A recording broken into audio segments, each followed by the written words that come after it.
bendiga. Les invito a que abran sus Biblias en Primera de Crónicas, capítulo 21. Yo quiero dar finalización a una enseñanza que venía llevando hace algunos domingos atrás. Gracias. Pero que vinieron varias cosas, vino la reunión anual, entonces no tuvimos la oportunidad de terminar esa predicación. Pero quiero que la retomemos. Y es Primera de Crónicas en el capítulo 21. Quiero que se ubiquen en el texto. Vamos a resumir un poco lo que ya hemos enseñado, lo que ya hemos predicado, y a partir de ahí retomamos la enseñanza del día de hoy. Amén. Primera de Crónicas, capítulo 21. Entonces nos ubicamos un poco en lo que estaba sucediendo. Recordamos la historia de David y recordamos que estaba pasando por un momento muy especial en su vida y era un momento de muchísima bendición. Había triunfado sobre todos sus enemigos, había alcanzado todo tipo de victoria que había anhelado, lo había logrado. Tenía un ejército muy numeroso y nadie le podía hacer frente en ese momento. Pero yo les decía que los momentos de bendición también son momentos de tentación. Y la tentación que tuvo que enfrentar David en ese momento fue la tentación del orgullo. Todo me está yendo bien, por lo tanto yo estoy lleno de orgullo, lleno de soberbia por las bendiciones que he recibido, y por eso me levanto, en el caso de David, a hacer un censo en el cual lo que él pretendía era saber cuán numeroso era ese ejército, pero lo que había por detrás de esa acción era un deseo de autoconfianza. Ya no quiero depender más de Dios, ahora yo quiero depender de lo que yo tengo, de mis propios recursos, de mis propias cosas. Dios se enoja ante esta actitud de altivez de David y lo castiga, lo disciplina. Y nos damos cuenta entonces que luego de que viene este pecado, Dios le habla a David y le dice: bueno, ahora que el pecado ha sido cometido, ahora tienes que pasar por un proceso de disciplina. Y no hay forma de eludir, no hay forma de escaparse de ese proceso. Y le ofrece 3 oportunidades o 3 formas de castigo. David escoge una forma de castigo que el mismo David entiende y dice: yo prefiero caer en las manos de Dios que en las manos de los hombres. Y dice que la ciudad de Jerusalén y la nación de Israel por 3 días caen en la mano de Dios y hay una mortandad de 70,000 personas a causa de una peste. Cuando esto sucede, David es consciente de la magnitud de su pecado, es consciente del error que comete y se humilla delante de Dios y entra a pedirle perdón a Dios y decirle: Dios, no castigues más a este pueblo, fui yo el que pequé, por favor que no siga cayendo maldición sobre este pueblo, porque la responsabilidad es mía y solamente mía. Dios le dice: perfecto, yo te voy a perdonar. Y a partir de ese instante comienza todo un proceso de arrepentimiento. Y lo hablábamos y decíamos que el arrepentimiento consiste en que él, en primer lugar, construye un altar. El altar es símbolo de arrepentimiento, es símbolo de ofrenda por el pecado, y el altar también es símbolo de adoración, símbolo de oración, símbolo de comunión con Dios. Entonces el rey entra a volver a reconstruir esa comunión con Dios y entra a reconstruir aquello que él ya había perdido. Había perdido la capacidad de arrepentirse, había perdido la comunión con Dios, muchísimo menos tenía la capacidad de orar, muchísimo menos tenía la capacidad de adorar. Todo eso eran cosas que se habían perdido, que estaban absolutamente lejos, distante del corazón de este hombre de Dios llamado David. Y la idea es que nosotros podamos identificarnos en este tipo de procesos con lo que sucedió con este hombre. La mayoría de personas lo que hacen o lo que tendemos a hacer en el momento en que nosotros pecamos es dejarnos llevar por las circunstancias, dejarnos arrastrar por lo que ya pasó. Bueno, ya pequé, ya perdí la comunión con Dios, no tengo nada más que hacer, entonces dejo que lo poco que está vivo se muera. Y no le pongo un freno a ese proceso, sino que por el contrario dejo que el proceso de degradación, el proceso de destrucción continúe en mi vida o continúe en mi familia, y no hago nada para que eso pueda cambiar. Esa es la actitud de la mayoría ante el pecado, esa es la actitud de la mayoría ante el fracaso. Pero en el ejemplo de este varón nos damos cuenta de que no debe ser así, sino que por el contrario, el fracaso, el error, el pecado es una oportunidad para que yo pueda volver a conocerme a mí mismo, para que yo pueda mirar cuáles son mis fragilidades, cuáles son mis flaquezas, en qué debo yo mejorar para poder iniciar un nuevo proceso y que el nuevo proceso realmente se torne un proceso exitoso y no simplemente un fracaso más. Ese es el ejemplo que vemos en David. David es conocido en la Biblia como un hombre de acuerdo al corazón de Dios. Pero no era un hombre de acuerdo al corazón de Dios porque no se equivocara. No era un hombre de acuerdo al corazón de Dios porque no pecara. No, era un hombre de acuerdo al corazón de Dios por la actitud que él tenía ante Dios y por la actitud que él tenía ante el fracaso, ante el pecado. La actitud de David es: sí, yo soy pecador. La actitud de David es: sí, yo estoy equivocado, pero yo estoy con toda la disposición de reconocer mi error. Yo estoy con toda la disposición de volver sobre mis pasos y escribir una nueva historia en mi vida. ¿Cuántas personas ustedes conocen así? ¿Muchas? ¿Usted ve a esa persona todos los días cuando se cepilla los dientes? Porque si no la ve, estamos en problemas, ¿cierto?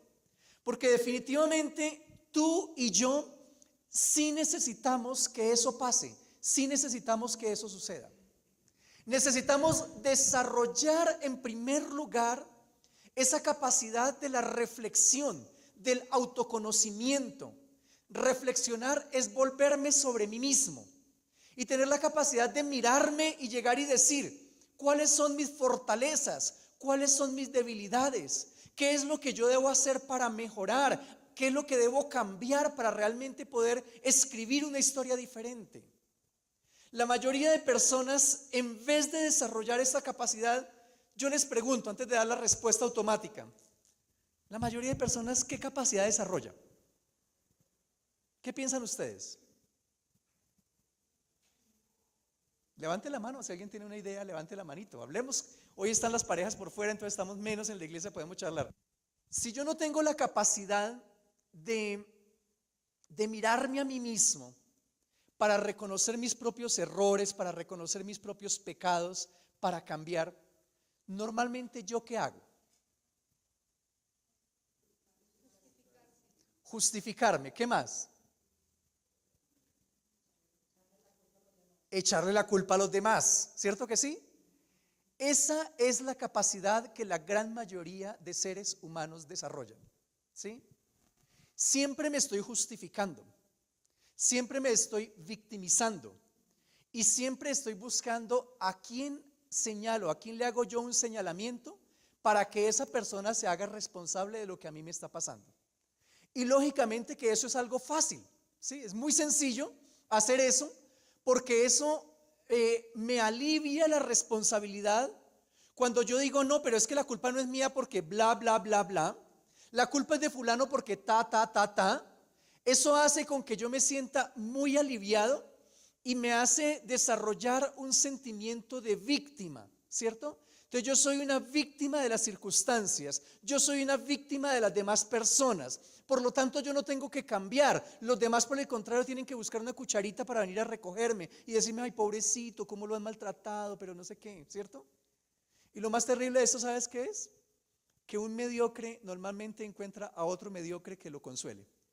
¿Sí se han dado cuenta de eso? Eso sucede. Ay, no, sí, pero es verdad, ¿cómo te han dado de duro? No, pero mira cómo estás sufriendo, pero pobrecito, ¿cierto? Entonces, un mediocre consuela al otro mediocre y por eso estamos como estamos.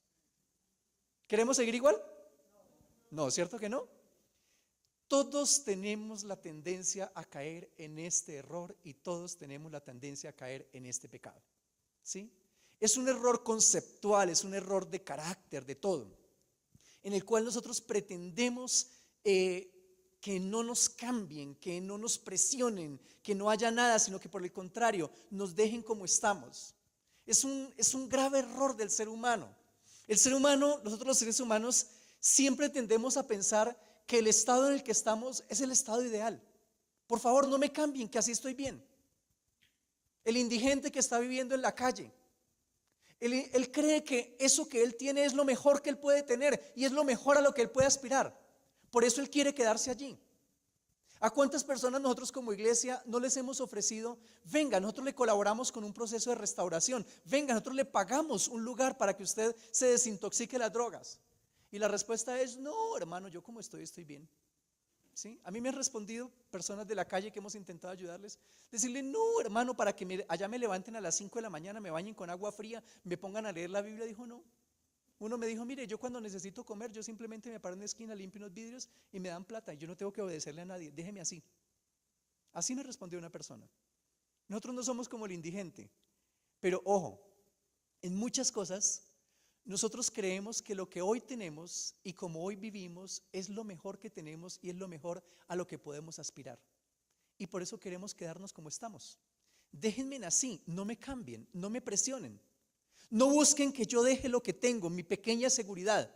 Déjenme así, porque así yo estoy feliz. Y así estoy feliz aunque a veces me esté muriendo. Así estoy feliz a pesar de que yo me esté dando cuenta de que mi vida no está creciendo, sino que está decreciendo. Pero yo digo: no, así estoy feliz, déjenme así. ¿No se han dado cuenta de eso? La mujer a la cual el esposo le pega, entonces el tipo le pega, la maltrata, la insulta, pero ella dice: pero es que es mejor estar así que estar sola. ¿Sí han escuchado eso? De eso está lleno el mundo. Vaya, métase usted en una pelea de pareja en la calle, que un hombre le está pegando a una mujer. No le pegue, y se mete a revirar por la mujer. Entre la mujer y el hombre le pegan a usted. ¿Cierto que sí? ¿Por qué? Porque de alguna forma, vuelvo y repito, la seguridad que tenemos, lo pequeño que tenemos, lo poco que tenemos, creemos que es lo único a lo que podemos aspirar. Creemos que no hay nada mejor, y por eso nos arraigamos y nos afianzamos en ese pequeño estilo de vida, en esos pequeños logros que tenemos. A veces esos logros son malsanos, pero nos queremos arraigar en eso y decimos: yo no quiero cambiar, por favor, no me cambien, déjenme así. ¿Cuántos pueden decir: seré yo maestro? ¿Sí?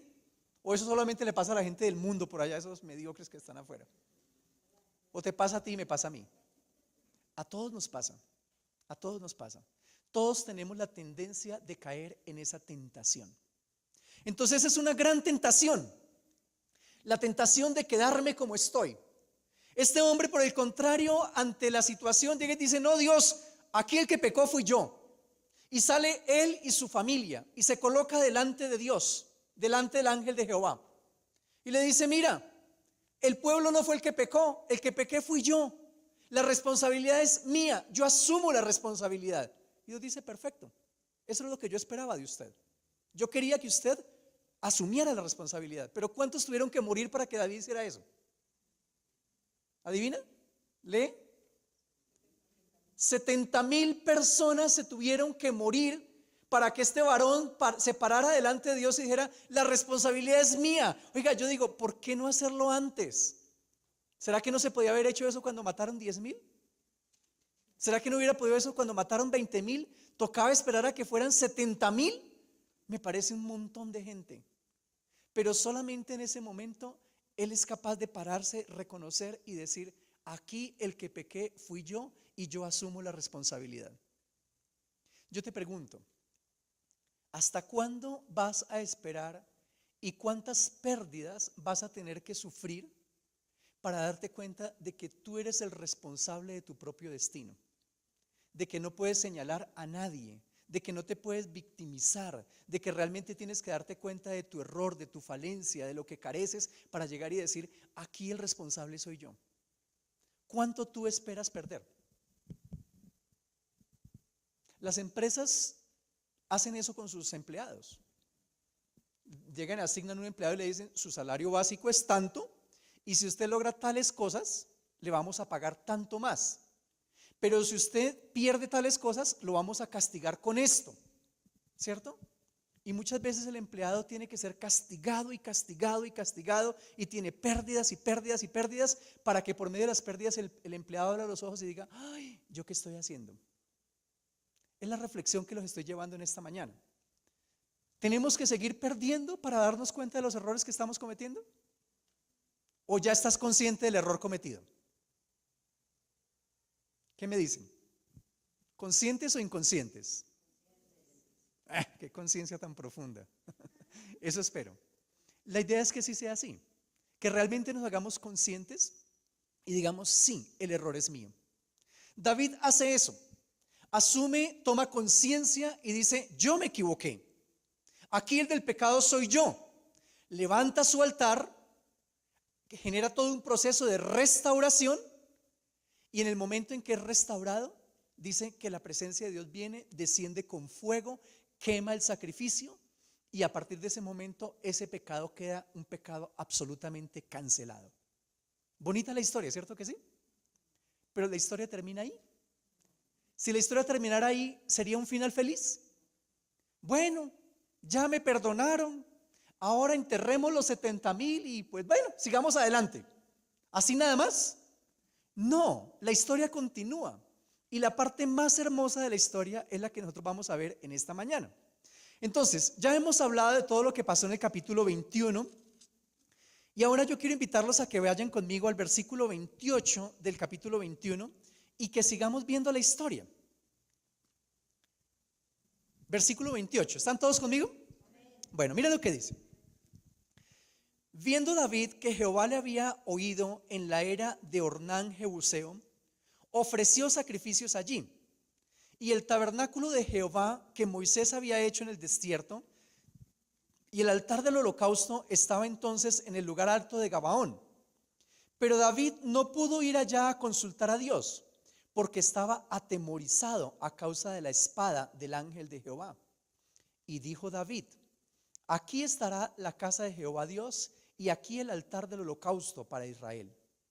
Después mandó David que se reuniesen los extranjeros que había en la tierra de Israel y señaló de entre ellos canteros que labrasen piedras para edificar la casa de Dios. Asimismo preparó David mucho hierro para la clavazón de las puertas y para las junturas, y mucho más bronce sin peso y maderas de cedro sin cuenta, porque los sidonios y tirios habían traído a David abundancia de madera de cedro. Y dijo David, Salomón mi hijo es muchacho y de tierna edad, y la casa que se ha de edificar a Jehová ha de ser magnífica por excelencia, para renombre y honra en todas las naciones. Ahora pues yo le prepararé lo necesario. Y David antes de su muerte hizo preparativos en gran abundancia. Llamó entonces David a Salomón su hijo y le mandó que edificase casa a Jehová Dios de Israel. Y dijo David a Salomón, hijo mío, en mi corazón tuve el edificar templo al nombre de Jehová mi Dios. Mas vino a mí palabra de Jehová diciendo, tú has derramado mucha sangre y has hecho grandes guerras. No edificarás casa a mi nombre, porque has derramado mucha sangre en la tierra delante de mí. He aquí te nacerá un hijo, el cual será varón de paz, porque yo le daré paz de todos sus enemigos en derredor. Por tanto, su nombre será Salomón, y yo daré paz y reposo sobre Israel en sus días. Él edificará casa a mi nombre, y él me será a mí por hijo, y yo le seré por padre, y afirmaré el trono de su reino sobre Israel para siempre. Ahora pues, hijo mío, Jehová esté contigo, y seas prosperado, y edifiques casa a Jehová tu Dios, como él ha dicho de ti. Y Jehová te dé entendimiento y prudencia, para que cuando gobiernes a Israel, guardes la ley de Jehová tu Dios. Entonces serás prosperado, si cuidares de poner por obra los estatutos y decretos que Jehová mandó a Moisés para Israel. Esfuérzate pues y cobra ánimo, no temas ni desmayes. He aquí, yo con grandes esfuerzos he preparado para la casa de Jehová 100,000 talentos de oro, y 1,000,000 de talentos de plata, y bronce, y hierro sin medida, porque es mucho. Asimismo he preparado madera y piedra, a lo cual tú añadirás. Vamos a dejar la historia hasta ahí. Muy bien. Ya resumimos lo que había pasado. David peca, David se arrepiente y David es restaurado. ¿Qué hace David en el momento en que él sabe que Dios le perdona y que él ha sido restaurado a la comunión con Dios? ¿Cuál es su siguiente paso según lo que acabamos de leer? ¿Cuál? Se prepara para edificar, para dejar todo listo para la edificación de la casa de Dios. Una vez más, yo quiero que nosotros nos miremos y que nosotros nos comparemos. ¿Cuál es la actitud normal que tenemos los seres humanos después de que hay un error o de que hay un fracaso? Ok, perfecto, señalamos a los demás. ¿Estamos listos para de un fracaso levantarnos y decir, bueno, yo aprendo de mi fracaso y voy a tener un nuevo emprendimiento? ¿Es la actitud normal? ¿Cierto que no? Yo recuerdo con mucha tristeza cuando yo estaba comenzando en el liderazgo. Dios me llamó a ser pastor a los 18 años. Yo recibí mi llamado de Dios y procuré inmediatamente involucrarme en servir a Dios. Recuerdo que mi primer trabajo, el primer desafío espiritual que yo tuve fue ayudar a construir, a hacer una remodelación muy grande a la iglesia a la que yo pertenecía.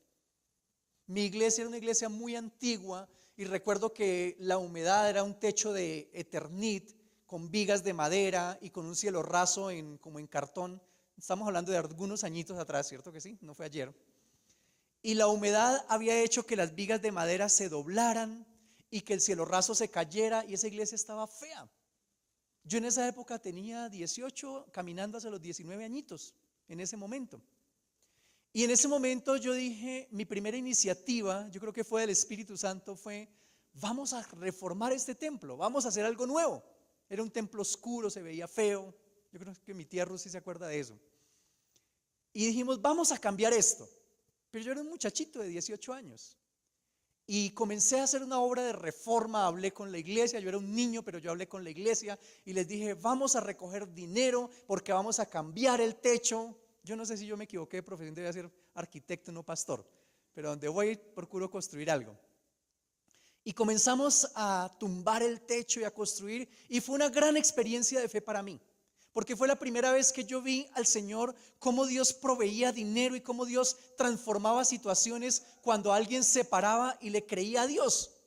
Y para mí fue maravilloso ver que en un año logramos doblar los ingresos de la iglesia y logramos reformar el templo y comenzar muchas cosas. Eso me dio mucha fe a mí. Recuerdo que uno de los ancianos de la iglesia dijo, no, pero eso se logró aumentar la plata de la iglesia porque era construcción. El año entrante no va a ser así. Y yo lo miré y dije, pero ¿cómo así? O sea, ¿por qué los ancianos de la iglesia hablan de esa forma? Y yo dije, no, Señor, no permitas que eso pase. Y el año siguiente, por el contrario, yo recuerdo que coloqué nuevas metas. Y dije, ya que logramos construir el techo, ahora vamos a hacer que la iglesia crezca. Y me involucré en un trabajo de evangelismo, de crecimiento de la iglesia, de predicación. Y fue una gran bendición. No fue un crecimiento masivo, la iglesia no se dobló de número, pero fue una bendición. Y económicamente la iglesia siguió creciendo. Yo estaba muy motivado, muy animado para seguir adelante. Y yo no era el pastor de la iglesia, había un pastor, lógicamente.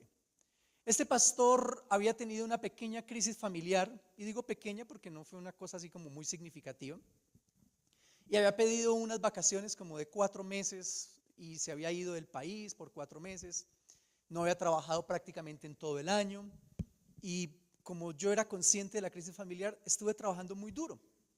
Cuando él regresó, yo le dije, pastor, vamos bien, imagínate un pelado de 19 años lleno de energía. Pastor, vamos bien, las cosas van bien, ya logramos terminar el templo, la iglesia está creciendo, tenemos buenas finanzas. La idea es que para el año entrante llevemos esta iglesia a otro nivel. Y la respuesta fue, no, hermano Libni, yo sí no me voy a matar por eso. No, hermano, yo no me voy a poner a matarme por esta iglesia, no sé qué, ta. Y me dijo una cantidad de cosas que me dejaron tan frustrado, tan desanimado, que yo dije, yo no sigo acá. Tenía la posibilidad de irme a estudiar a Brasil teología. Consulté con el presidente de la misión y le dije, mira, yo estoy trabajando en la iglesia, pero tengo esta posibilidad. El presidente me dijo, vete para Brasil, no te vas a quedar en esa iglesia, vete para allá. Pero una de las razones más fuertes para irme para Brasil fue el hecho de ver que mi líder, ante una pequeña crisis, se desmoronó. Y a pesar de que no era algo significativo, a pesar de que Dios estaba bendiciendo, a pesar de que la mano de Dios estaba sobre la iglesia, él estaba lleno de frustración, lleno de miedo, lleno de desánimo, lleno de una cantidad de cosas horrendas. Y para una persona de 19 años fue realmente como coger esa hoguera que tenía por dentro y coger un balde de agua fría, llegar y echárselo y que todo quedara aniquilado. Y yo dije, yo me voy.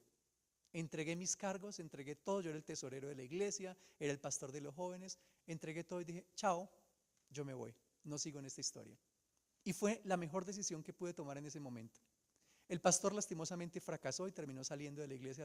Al poco tiempo terminó saliendo. Lógicamente, con esa actitud nadie sobrevive. Cuento esta historia para ilustrar la actitud que muchas veces nosotros tenemos. Vienen problemas, vienen dificultades, vienen fracasos, son parte de la vida, ¿cierto? Pero la actitud muchas veces es, ante el error y ante el fracaso, simplemente me dejo llevar, me dejo arrastrar, ¿sí?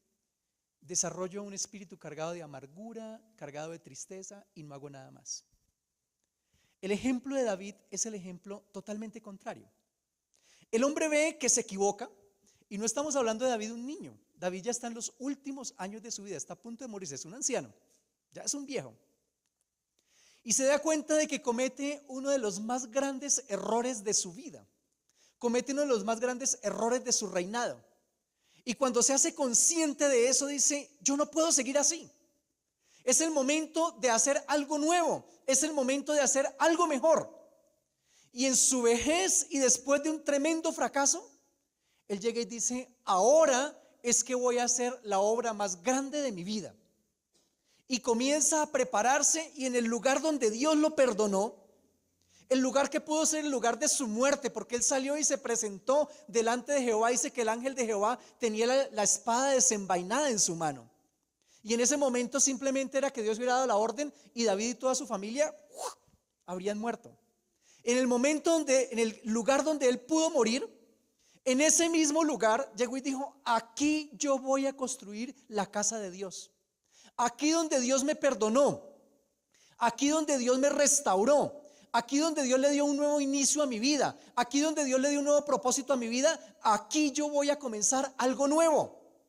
Y dice que en su vejez comienza a atesorar cosas grandes, ¿cierto? Si ustedes ven el versículo 14, dice, he aquí yo con grandes esfuerzos he preparado para la casa de Jehová 100,000 talentos de oro. ¿Usted puede pensar un poquitico lo que significa eso? 100,000 talentos de oro. Una onza de oro, yo no sé en cuánto está costando en este momento. Yo creo que una onza de oro cuesta como cerca de 5 o 6 millones de pesos colombianos. Si no estoy mal, no estoy muy seguro de eso. Pero el tipo prepara 100,000 talentos de oro. 1,000,000 de talentos de plata, ¿cierto que sí? 1,000,000 de talentos de plata. Bronce y hierro sin medida. Hermano, ubícate por un segundo en lo que el tipo hace, en el tamaño del esfuerzo. Nosotros teníamos el nombre de la iglesia afuera que decía Movimiento de Plenitud Cristiana, lo teníamos en bronce, no sé si algunos se acuerdan. Y los indigentes agarraron una varilla y nos lo fueron sacando uno por uno hasta que se lo robaron. Fuimos a mandarlo a hacer en bronce nuevamente, y ese nombrecito que teníamos en bronce vale 5 millones de pesos para mandarlo a hacer. Y el tipo dice que tenía bronce y hierro sin medida. Era tan poco valioso que ni siquiera lo pesaban, solamente pesaban el oro y la plata. Mira la magnitud del esfuerzo que hace David. Y yo hago énfasis en esto porque es una persona que en medio del fracaso lo que procura es comenzar algo, pero no comenzar algo miserable, no comenzar algo pequeño, sino por el contrario dice, mira, comencemos, pero hagamos algo grande, algo que tenga una dimensión similar o mejor al fracaso que tuve. El fracaso que tuve implicó en 70,000 personas muertas. Ahora quiero hacer algo que sea más magnífico, algo que sea más grande. La pregunta es, si David no hace esto, ¿sería recordado por sus logros o por sus fracasos? Si no lo hace, hubiera sido recordado por sus fracasos. Mire ese rey que cuando viejo se volvió necio, orgulloso, Dios tuvo que castigarlo, la nación terminó destruida, el tipo murió y acabó con la nación. La pregunta es, ¿cómo quieres que te recuerden a ti? ¿Cómo quieres que hablen de ti en el 2016? ¿Como una persona que tuvo y que ha tenido grandes éxitos? ¿O como una persona que tiene o tuvo grandes fracasos? Hay que tomar una decisión, ¿cierto que sí? Porque es triste que hablen de uno como la persona que fracasó en lo que emprendió. Ay, no, ese tipo no, qué frustración, qué miseria. Mira, no fue capaz de esto, no hizo aquello, no sacó adelante su familia, no sacó adelante su economía, no sacó adelante tal cosa, no sacó adelante la otra. Todo le quedó grande, qué pereza. ¿Quisieras que se dijera eso de ti? No, para nada. ¿Cómo quieres que tus hijos te vean? Que tus hijos hablen de ti. No, mi mamá, mi papá, qué frustración. Nunca salen con nada, nunca cumplen nada. ¿Eso quisiera que dijeran de ti?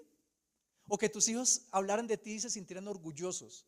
Mi papá, mi mamá, a pesar de las circunstancias, hicieron esto, hicieron aquello, lograron esto, lograron lo otro. ¡Wow! ¡Qué chévere!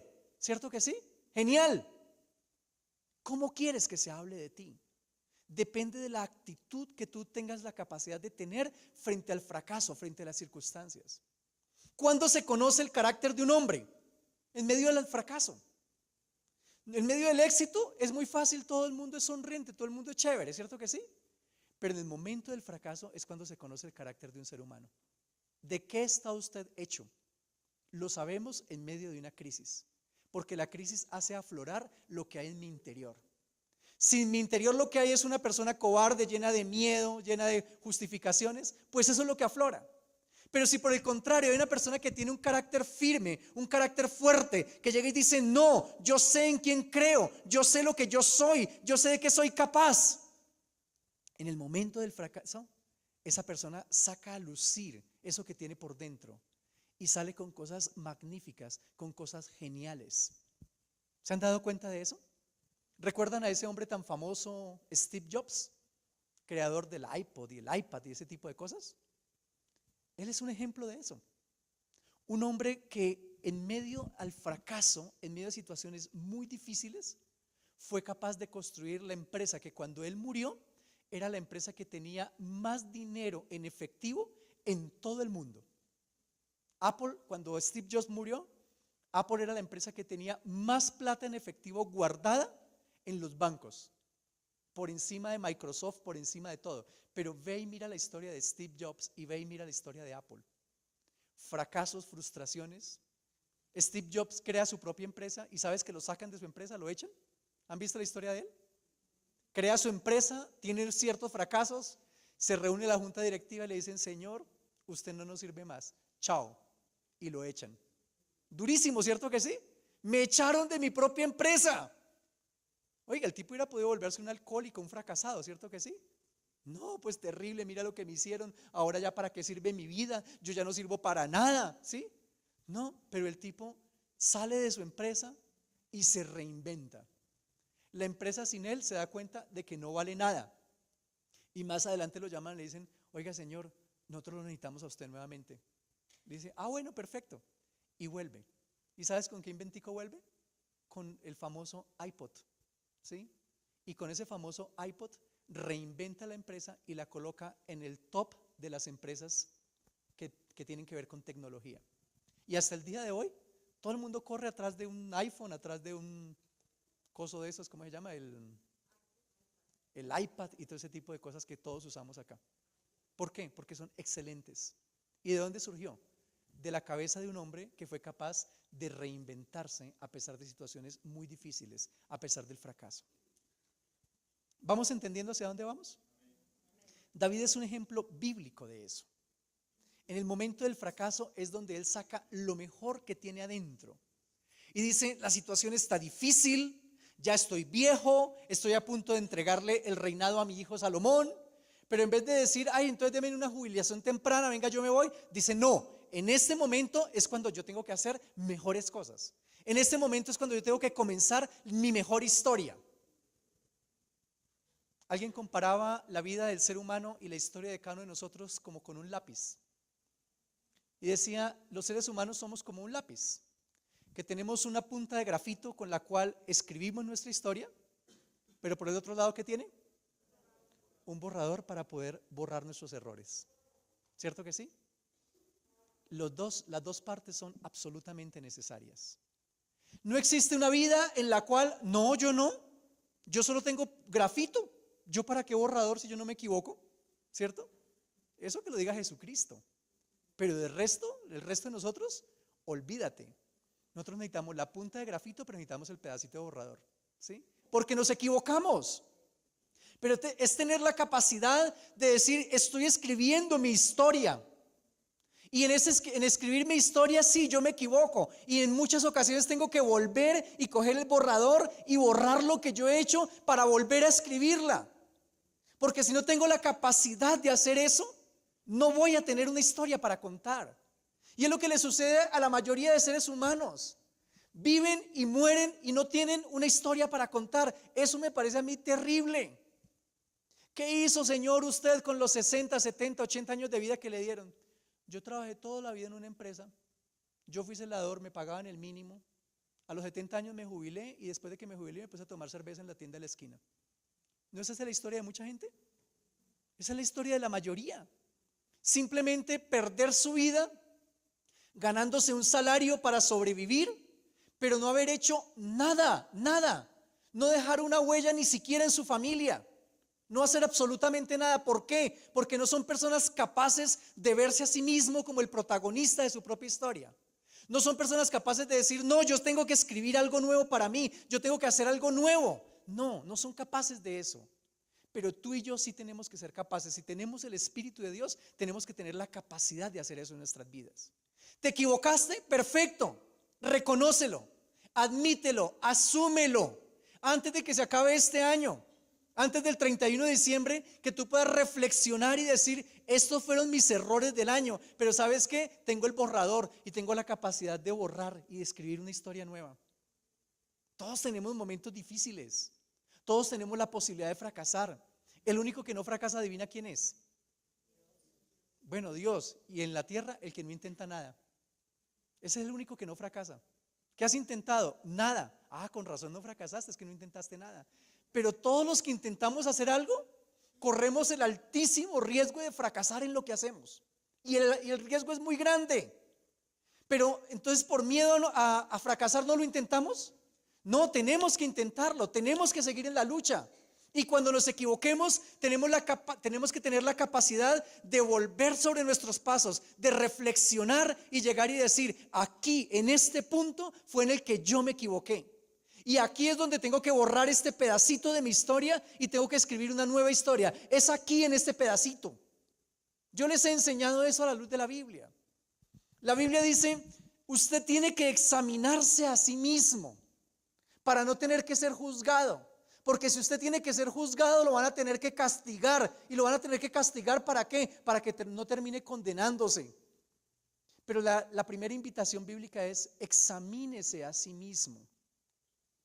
Yo he sido muy duro con algunos de ustedes cuando llegan y me dicen, ay, si me ves equivocarme, por favor me avisas. Yo le dije, ¿a usted quién le dijo que ese era mi trabajo en esta iglesia? Estarle mirando a ver quién se equivoca para venir a corregirle. Ese no es mi trabajo. Usted tiene que mirar sus propios errores. Y si usted reconoce que tiene un error y que está entrampado en ese error y no puede salir del error, usted tiene que venir a mí y decirme, pastor, yo tengo este problema, tengo este error, ayúdeme a salir de él. Pero es que es tan cómodo. Si me llegas a ver equivocado, por favor me llamas y me avisas. Ay, no, qué belleza. ¿Cierto que sí? Yo mando el cerebro a vacaciones, no tengo que tener carácter y espero a que otro tenga carácter y me diga a mí las cosas en la cara y me diga, es que usted es esto y aquello. ¿Sí? ¿Queremos seguir así? No, eso es terrible, eso es muy mediocre, eso es horrible. No, la idea no es esa. La idea no es otro venga y dígame en qué me equivoqué. La idea es yo me miro a mí mismo y digo en qué me equivoqué. Y yo quiero invitarte a que tú te mires a eso, porque ¿cuántos domingos faltan para que se acabe el año? ¿Como 3 más o menos? 3 domingos. Ya el tiempo se acabó de este año. Y es la oportunidad de que tú llegues y te mires y digas, ¿cuáles fueron mis aciertos y cuáles fueron mis desaciertos en este año? ¿Qué fue lo que yo hice bien? ¿Qué fue lo que hice mal? ¿Cómo me reinvento? ¿Cómo mejoro mi proceso? ¿Sí? Eso es lo que necesitamos nosotros. Entonces, si tú y yo no lo hacemos, la vida sí lo va a hacer. Y la vida sí nos va a enseñar la lección. Pero cuando la vida nos la enseñe, va a ser como una juguetera en esa cola que va a ser durísimo. ¿Esperamos a eso? No, sino por el contrario, mirémonos a nosotros mismos. ¿Me equivoqué en esto? Perfecto, perfecto. Vuelvo y comienzo, cojo el borrador, cojo el lapicito, borro el error y comienzo a escribir una nueva historia. Dios es el Dios de las nuevas oportunidades. Amén. Dios es el Dios de inventar todas las cosas nuevas. Y cuando tú llegas delante de Él con un corazón quebrantado, contrito, humillado, Él dice: tranquilo, no hay ningún problema. Yo te bendigo, yo te perdono, yo te restauro. La virtud que está implícita en la actitud de David y de la que estamos hablando en esta mañana se llama persistencia. ¿Sí? Soy capaz de persistir en mi proceso a pesar de las circunstancias que estoy haciendo. Mi hermano, yo quiero invitarte a que tú y yo fortalezcamos, mejoremos nuestro carácter antes de que este año termine. No estés, por favor, escuchando a las personas que están a tu lado y que están diciéndote: pobrecito tú, cómo la vida ha sido injusta contigo, cómo te han tratado de mal, mira ese marido que tienes, mira esa esposa que tienes, ese jefe que tienes. No, no, no, tú eres una víctima, eres el segundo después de Cristo, ¿cierto? No escuches a personas así, en serio. Cuando alguien te diga eso, dile: no, no, no, olvídate, no me pobretees, yo no soy así, ¿sí? Porque eso es pobretearlo. Cuando alguien le dice: no, tú tienes la razón, no es que te han dado tan duro, a mí sí me da mucho dolor contigo, ¿eso es bueno para ti? Ay, no, terrible. Están diciéndote a ti: pobrecito, es que tú eres una persona tan chiquitica que me toca levantarte con cucharita, ¿sí? No, no, no, no acepte eso. Por el contrario, sea ese tipo de persona que llega y dice: no, yo reconozco lo que soy, yo reconozco mis errores, pero reconozco que también tengo el potencial para mejorar, pero reconozco que también puedo salir adelante y por lo tanto me dispongo a poder hacerlo. Una palabra que es enfática en el Antiguo y Nuevo Testamento es perseverar. El que persevera hasta el fin, este será salvo. Pero es el que persevera hasta el fin, ¿cierto que sí? Entonces, no es el hombre virtuoso, no es el fuerte el que nunca se cae, sino la persona virtuosa es aquella que siempre se levanta, reconoce el error y se levanta y mejora sus procesos. Lo que el Señor quiere crear en nosotros es la actitud que Él quiere que tengamos como hijos de Dios. Es esa capacidad de perseverar, esa capacidad de reconocer, esa capacidad de quebrantamiento, de transformación, de cambio, para que realmente podamos ser mejores. Y yo quiero invitarte a que este año no termine sin que tú puedas hacer eso, sin que tú puedas permitirte a ti mismo y permitirle a Dios desarrollar en ti la capacidad de adaptarte a circunstancias nuevas, a responder adecuadamente ante los desafíos que la vida te coloca. Permítele al Señor enseñarte a eso. El cristianismo, lejos de ser una religión adormecedora, en la cual estamos ahí haciendo rezos y viniendo cada 8 días a vernos la cara el uno al otro, lejos de eso, el cristianismo es una doctrina que pretende y propende por hacer de ti y de mí una persona mucho mejor cada día. A veces nosotros utilizamos el cristianismo como la excusa perfecta para no mejorar, para no cambiar, para no esforzarnos un poco más, ¿sí? Entonces respondemos a teologías falsas y teologías huecas en las cuales pensamos que si yo, sin hacer ningún tipo de esfuerzo, Dios va a hacer todo por mí, ¿sí? No, pues no sé, pues depende de Dios. Si el Señor quiere que yo salga adelante, pues Él pondrá las oportunidades delante de mí. Si el Señor quiere bendecirme, pues Él mirará qué Él hace, porque depende de Él. ¿Será que esto funciona así? Hermanos, si esto fuera así, estaríamos alumbrándonos con velas y caminando todavía a pie o por ahí en carretas, ¿sí? Pero no, los seres humanos nos hemos dado cuenta de que no es así. No es simplemente que Dios haga lo que Él quiera, es Dios y yo construyendo el proyecto de vida. Es Dios y yo construyendo el proyecto de familia. Es Dios y yo construyendo el proyecto económico. Es Dios y yo construyendo el proyecto espiritual. Somos los dos haciendo cada uno su parte para poder llegar y salir adelante. Pero no es solamente un Dios y yo me quedo de una manera pasiva, dejando supuestamente que Dios haga lo que Él quiere hacer. No, las cosas no funcionan de esa manera. Tenemos que darnos cuenta de que ese es un grave error. El perdón implica en que yo puedo tomar una posición y estoy en una posición delante de Dios en la cual estoy capacitado para volver a comenzar. Y por eso Dios nos ofrece un perdón infinito, ¿sí? No hay límite para el perdón de Dios, no hay límite para la restauración de Dios. Dios dice, si fallas, si caes, yo te levanto. Dice Proverbios, 7 veces cae el justo, pero Jehová lo levantará. 7 es el número de la perfección. Diciendo, si 1000 veces tú te caes y si 1000 veces tú fracasas, Jehová está para levantarte, para restaurarte. Pero levantarte y restaurarte, ¿para qué? Para que tú comiences de nuevo, tú con el Señor, que hagas de nuevo un nuevo proyecto. Yo me doy cuenta en mi propia experiencia, cuando las cosas van mal, cuando las cosas no funcionan, pero yo me coloco delante de Dios y me dispongo y le digo, mira Señor, las cosas no van bien, pero yo estoy dispuesto a comenzar de nuevo. Yo estoy dispuesto a hacer un nuevo ejercicio para que tú puedas bendecirme. Inmediatamente la palabra de Dios llega. Y la palabra, la restauración de Dios comienza a llegar. ¿Por qué no llega antes? Porque hasta que yo no tenga la actitud correcta y la disposición correcta para volver a comenzar, Dios no puede darme nuevas bendiciones, nuevos dones, nuevos talentos. Entonces, para concluir esta enseñanza, yo quiero que nos hagamos conscientes de algunas cosas. La primera, tú y yo somos los protagonistas de nuestra propia vida. Tú y yo somos los protagonistas tanto de nuestro éxito como de nuestro fracaso. Tener un carácter sólido y maduro implica en tener la capacidad de reconocer nuestros aciertos, pero aún más, tener la capacidad de reconocer nuestros desaciertos. Y es fundamental que en el balance de este año tú puedas mirarte a ti mismo y puedas ser muy capaz y muy consciente de reconocer en qué triunfaste, pero aún más consciente de en qué fracasaste. Porque en lo que triunfaste, síguelo haciendo como vas, que ahí vas bien. Pero en lo que fracasaste, debes hacerte consciente y llegar y decir, en esto fracasé, y fracasé por este y por este motivo. ¿Para qué? Para poder volver a comenzar. Amén. Quiero invitarte a que le hagas un cierre correcto a este año. Un balance correcto, hagas un balance correcto de este año y hagas un cierre correcto de este año. Por favor, si tú tienes inteligencia espiritual, si tú tienes sabiduría de Dios, por favor, no vayas a pasar al año entrante con las mismas cosas que estás cargando en este momento.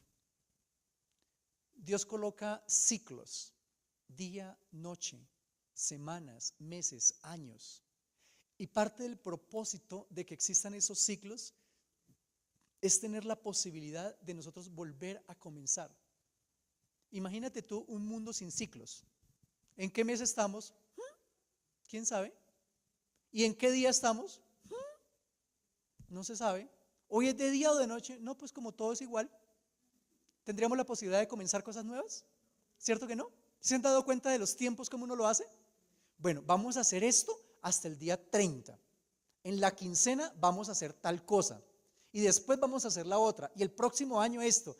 Y es una posibilidad de nosotros hacer cierres y poder también abrir nuevos procesos. Ese es uno de los propósitos de tener tiempo, un tiempo humano, un cronos humano. En el cielo no vamos a necesitar hacer esos cierres porque no nos vamos a equivocar. Por eso allá va a haber un tiempo eterno, un kairos. Pero aquí en la tierra sí es importante hacer eso. Entonces tú y yo tenemos que hacer un correcto cierre de este año, ¿cierto? Como pareja, como familia. Los que son pareja, ¿por qué no se miran antes de que termine el año? Y pueden mirarse y decir, bueno, y nosotros en el 2015 crecimos en nuestra relación de amor, en nuestra relación de confianza. Como familia, económicamente crecimos, nuestros hijos crecieron. Espiritualmente, crecimos como personas, crecimos como familia. ¿Qué está pasando? Pero tener la capacidad de mirarse a sí mismo y mirarse al otro a los ojos y poder decir, ¿qué fue lo que hicimos? y poder decir, no, lo hicimos bien, o no, qué embarrada, fracasamos. Esto no era lo que deberíamos hacer, qué embarrada, ¿cierto que sí? Uno cuando comienza un negocio, por ejemplo, uno siempre cree que le va a ir bien, ¿cierto que sí? Nadie empieza un negocio porque le va a empezar, uy, este negocio me va a ir mal, me va a meter, ¿cierto que no? Uno siempre se mete pensando que va a ganar un montón de millones, y a veces no pasa, en muchas ocasiones no pasa, la verdad. Y cuando no pasa, uno tiene que mirar a su socio a la cara y llegar y decirle, mano, esto no funcionó como estábamos pensando, ni para usted ni para mí, pero no vamos a hacernos daño, cerremos aquí y yo cojo mi plata, comienzo de nuevo, usted coge la suya, comienza de nuevo y miramos qué hacemos. Eso es sano, eso es bueno, ¿sí? Y lo que estoy invitándoles a hacer es a los que son socios que tienen una sociedad en la misma cama, los que son pareja, ¿cierto? Que miren a ver cómo lo hacen. Los que están solitos, los que estamos solitos, pues tenemos que mirar y decir, bueno, yo como en esto yo soy muy asertivo, en esto yo soy muy bueno, pero en esto yo soy un desastre, ¿cierto? Yo soy un fracaso y yo tengo que comenzar de nuevo. Lo único que te digo es, por favor, no pases al 2016 con las mismas cargas y con las mismas cosas, y muchísimo menos con esperanzas tontas e inútiles como las hace el mundo, ¿cierto? Toda esa mano de brujos y agoreros que hay en esta ciudad ya están preparándose para el festín del fin del año, ¿cierto que sí? Hermano, usted puede pensar la locura de esos seres humanos pagando por un velón amarillo 50,000 o 150,000 pesos. Oiga, tiene que ser uno muy tonto para hacerlo, pero esta ciudad está llena de tontos, ¿sí? O si no, vaya, pregúntele la fortuna del profesor Salomón. Alguien que lo conoce me dice que el tipo es inmensamente rico, muy, muy rico. Claro, un velón que me vale 5,000 pesos, yo lo vendo por 150,000, hasta yo me vuelvo rico. Imagínate, 150,000 por el número de esta iglesia. Uy, hermano, apartamento nuevo en el próximo año. Hermanos, no, el mundo tiene ilusiones tontas, ¿cierto? Ay, llegó el 31, ay, año nuevo, vida nueva, y entonces la cancioncita, ¿cierto? Y el manojito de trigo y el ramito de uvas y todas las bobadas ilusas de las personas mediocres, ¿sí? ¿Cómo puede alguien pensar que prendiendo un velón amarillo le va a ir mejor en el año 2016? ¿Cómo puede ser tan tonto? ¿Cómo puede ser tan tonto creyendo de que la vida va a cambiar porque sí? Es una gran tontería. Y lo que yo quiero decirte es, no hagamos eso. No pases al año entrante diciendo, ay, no, no, no, eso año nuevo, vida nueva, y eso todo va a ser diferente. Yo voy a hacer todo igual, pero me va a ir mejor. Ay, ay, ay. Ese es igual al que siga a Yanino, al profesor Salomón. Es la misma bobada. ¿Cierto que sí? Nosotros no seguimos a Yanino, al profesor Salomón, pero decimos unas tonterías. Uy, en el nombre de Jesús todo va a ser diferente. ¿En el nombre de Jesús? ¿Y tú por qué metes a Jesús en ese cuento? Si tú no has tomado decisiones por ti mismo, si no has decidido hacer cosas nuevas, ¿para qué metes a Jesús en ese cuento? ¿No te parece una falta de respeto? A mí me parece una falta de respeto. No, eso en el nombre de Jesús, en el próximo año vamos a hacer y con la bendición de Dios. Sí, pero ¿qué has hecho para que la bendición de Dios nueva sea diferente? ¿En qué te has dispuesto a cambiar para que realmente creas que Dios te va a bendecir de manera diferente? Entonces, yo no quiero escucharlos a ustedes con eso. Mientras yo sea su pastor, ustedes no tienen derecho aquí a decir ese tipo de cosas. Ustedes saben que yo soy enemigo de ese tipo de situaciones, ¿sí? No, he tomado decisiones, hemos tomado decisiones como pareja, hemos tomado decisiones individuales, he tomado decisiones en mi vida espiritual, he tomado decisiones en mi vida académica, en mi vida económica, he tomado decisiones y en el nombre de Jesús Dios va a bendecir las decisiones que yo tomé y garantizo que el próximo año va a ser un año de bendición. A eso yo sí le digo amén, ¿cierto que sí? Es que yo soy un malgastador de dinero y la decisión que tomé es que voy a cortar con una tijera esa tarjeta de crédito con la que me endeudo, voy a cortar con ese gota a gota que yo siempre estoy buscando y por causa de esas decisiones yo creo que Dios me va a bendecir más el año entrante. Yo digo, uy, gloria a Dios, qué decisión más buena, qué decisión más sabia, ¿sí? Y así por ese estilo, si comenzamos a decir cosas así concretas, voy a romper con esta relación que es malsana. Voy a romper con esta costumbre que es enfermiza, voy a dejar de hacer esto, voy a dejar de hacer aquello y yo confío en el Señor que haciendo eso mi vida va a ser diferente. A eso yo te digo amén, comencemos de nuevo, vamos de nuevo. Amén. Entonces, no pases el año sin hacer un correcto cierre. Ya lo hecho está, pero tenemos un nuevo año por delante. tenemos 365 días nuevos para hacer nuevas cosas. Vamos a hacerlas. Amén. Vamos a hacer cosas nuevas. Vamos a tener nuevos emprendimientos, pero con una nueva actitud, con una nueva herramienta, con un corazón quebrantado, con un corazón arrepentido. Con base en eso, vamos a comenzar de nuevo. ¿Estamos de acuerdo? Muy bien. Entonces yo quiero invitarles a que reflexionemos por un instante en lo que acabamos de escuchar. Y yo quiero que tú lo pienses para ti mismo y lo pienses delante de la presencia del Señor. ¿Sí? No sé la situación de cada uno, pero el Señor la conoce. Si hay un pecado de lo cual arrepentirte, es el momento de arrepentirse. Es el momento de decirle: Señor, yo no voy a continuar siendo dominado por un pecado en el año 2016. ¿Cierto? Si es un vicio que hay en mi vida, lo que sea, cualquier cosa que sea malsana, enfermiza en mi vida, pues es el momento de poder decirle al Señor: Señor, este es el momento de que haya un cambio, de que haya una verdadera, una profunda transformación de mi ser. Entonces, que tú puedas reflexionarlo profundamente en estos momentos delante de la presencia del Señor.